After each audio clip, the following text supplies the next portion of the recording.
Dr. Khalid, let me ask you with this. I mean, especially as you were talking about the children, talking about ear infections and how it could actually eventually do permanent damage to the ear of a child as well. I mean, when it comes to children, people are always talking about, oh, you know, when they're talking in their circle of friends, oh, do you know a good pediatrician because my child has this.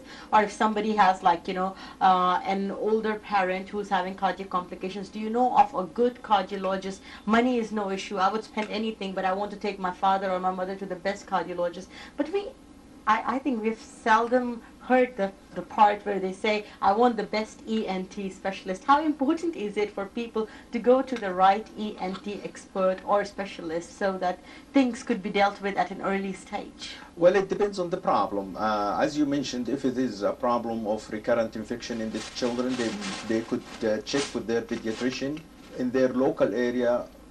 In different parts in the kingdom, there is a good ENT where they could put tubes or give them, but it had to be ENT, ear and nose and throat physician with the pediatrician to work with the family. So we decide to do tonsillectomy, adenoid, possibly with the tubes, but not to delay the decision. Trial of medical is good, but then the most general ENT, they could do that. But if you're talking about more sophisticated, then you have to check with the local area who is the one. I'm not gonna suggest to you now because there is a lot of good surgeon in the kingdom they could take care of this problem. But